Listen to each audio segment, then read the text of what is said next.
के लिए कोई ऐसा प्लेटफॉर्म मौजूद नहीं था। तो ये जो एक डिस्कशन, ये अप्रैल 2022 में ये अमेंडमेंट 2002 जो पेमरा का ऑर्डिनेंस है उसका प्रोसेस स्टार्ट हुआ, क्योंकि ये परवेज़ मुशर्रफ साहब का एक कानून था जब प्राइवेट मीडिया बनना, तो उसके अंदर बहुत सी ऐसी शिकें थी जिसकी तब्दीली बहुत ज़रूरी थी। तो मैंने अमेंड CPNE, PBA, APNS और मीडिया रिप्रेजेंटेटिव्स कुछ और PFUJ के साथ मिलकर इस प्रोसेस को स्टार्ट किया। ये अप्रैल 2022 की बात है और उसमें फिर बहुत सी मीटिंग्स हुई जिसमें definition of misinformation, disinformation को दोबारा इसमें लाया गया, क्योंकि इस वक्त एक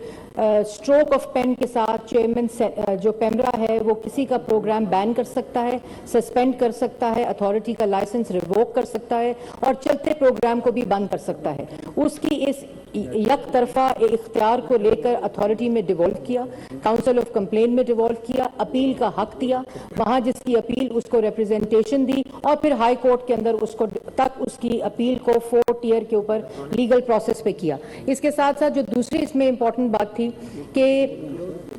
जो मसले आते थे कि कहीं का कंप्लेनी होता था, कहीं का पिटिशनर होता था और मुल्क के दूसरे कोर्ट से उसको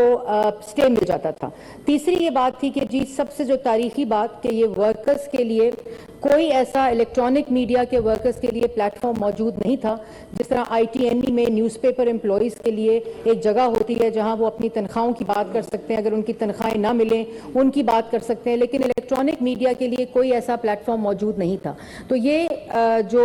एक डिस्कशन थी ये PFUJ से और जो PRA है उधर से, जो पार्लियामेंट्री रिपोर्टर्स एसोसिएशन हैं, जो डिफरेंट RIUJ, डिफरेंट रिप्रेजेंटेटिव्स, उनसे ये एक बात बार बार आ रही थी जिसको इस कानून का हिस्सा बनाया गया कि अगर कोई भी अदारा ड्यूज को क्लियर नहीं करता विदिन 2 मंथ्स तो गवर्नमेंट बाय लॉ उनको इश्तिहार और अपनी एड कैंपेन नहीं देगी। दूसरा इसके अंदर जो इम्पोर्टेंट चीज थी कि जो मिनिमम वेज है उस मिनिमम वेज के अकॉर्डिंगली जो एक, क्योंकि बहुत से ऐसे अदारे हैं वो थर्ड पार्टी एम्प्लॉयमेंट लेटर देते हैं और वो मिनिमम वेज से कम होता है, कोई डेली वेज पे देते हैं कुछ, तो उसको स्ट्रीमलाइन करने के लिए जो अदारा अपने एम्प्लॉयज़ को किसी भी सूरत में एम्प्लॉय करे, अगर वो मिनिमम वेज नहीं देगा तो वो भी बिजनेस उसको नहीं मिलेगा। और इस सारे को बांध दिया सिवियर वायलेशन के साथ, जो कि 1 करोड़ रुपया जुर्माना है। अभी चेयरमैन साहब आपको सुन के खुशी होगी कि ITNE जो एक न्यूज़पेपर एम्प्लॉयज़ का अदारा है उसमें पिछले 9 माह में 14 करोड़ रुपया रिकवर करके एम्प्लॉयज़ को सैलरीज की अदायगी की गई है। और उनको जहां मुश्किलात आई वहां PID ने, गवर्नमेंट ने अपने बिजनेस का पैसा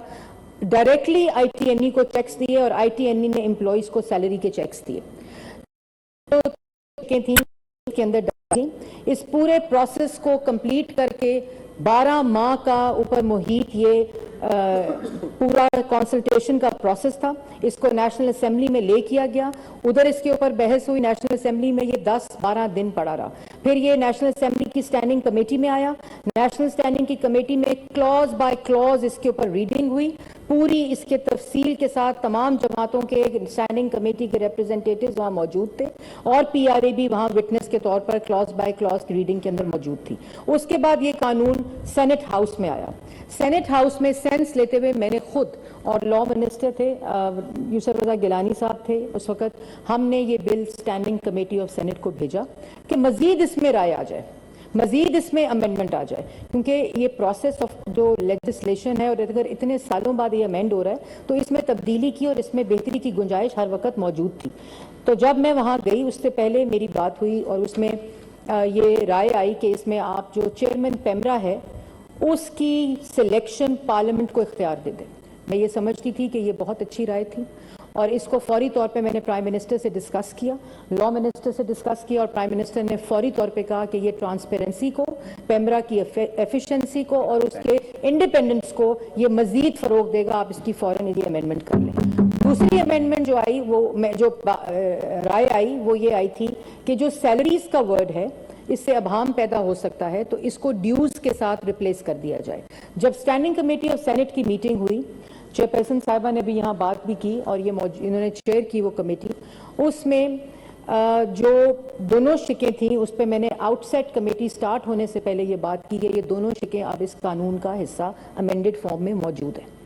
और उसके बाद मैंने उस दिन कहा कि अगर किसी किस्म की कोई अमेंडमेंट है तो उसको ले किया जाए, हम उसको कानून का हिस्सा बना सकते हैं अगर वो बेहतर अमेंडमेंट है। मुश्ताक साहब ने अमेंडमेंट दी as a member, Bizenjo sahab ने अमेंडमेंट दी एज अ मेंबर, और इरफान सदीकी साहब की ये राय आई उस वक्त जो वर्कर्स के साथ थी, तो मैंने इनको बताया कि ये ऑलरेडी इन चीज़ों का हिस्सा है। मिस इन्फॉर्मेशन और डिस इन्फॉर्मेशन के ऊपर अमेंडमेंट्स आई। जो मिस इन्फॉर्मेशन और डिस इन्फॉर्मेशन की डेफिनेशन है चेयरमैन साहब, वो मैं तमाम मेंबर्स के सामने बताना चाहती हूँ कि वो 12 ममालिक और यूनाइटेड नेशंस की ह्यूमन राइट्स की कमेटी की मिस इन्फॉर्मेशन और डिस इन्फॉर्मेशन की जो डेफिनेशन है उससे रहनुमाई लेते हुए ये बनी है। तो ये वो सारे test of freedom of expressions को इसने पास किया। और फिर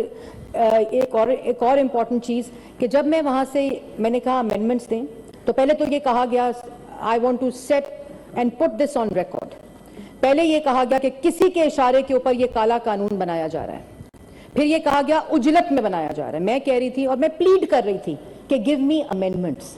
आप जो अमेंडमेंट देंगे वो इस कानून का हिस्सा बनाया जाएगा। उसके बाद 3 दिन इसको मेरी ज़ात का मसला बना दिया गया। मैं जो सोशल मीडिया पे हुआ मैंने ना कभी उसकी परवाह की है और ना मेरी एग्जाम्पल सेट मैंने की हैं कि तनकीद को किस तरह हौसले के साथ और खंदा पेशानी के साथ बर्दाश्त करने का इंसान के अंदर मादा होना चाहिए अगर वो पब्लिक के अंदर सर्व करने की वो रखता है। इसके साथ साथ वो जब मैं अगले दिन गई स्टैंडिंग कमेटी में, तो मैंने तमाम उन लोगों को कमेटी चेयर से मैंने इजाज़त ली थी 3 दिन पहले जब हमने ये ले किया कि जिनसे मेरी मुशावरत हुई है जिन बॉडीज से, आप उनको बुलाएं, जिसमें PFUJ, जिसमें APNS, CPNE, अमेंड और जो मीडिया रिप्रेजेंटेटिव्स के वहाँ लोग थे उनको बुलाया जाए। वो सब लोग वहाँ मौजूद थे। उन्होंने फर्दन इस बात की तस्दीक की कि हम सब ने इस मुशावरत में हिस्सा लिया है। ये अवाम वर्कर्स भी मौजूद थे और इस मुशावरत में हिस्सा लिया, और इस मुशावरत के बाद ये गवर्नमेंट ने मूव जरूर किया है, लेकिन ये मीडिया इंडस्ट्री का बिल है।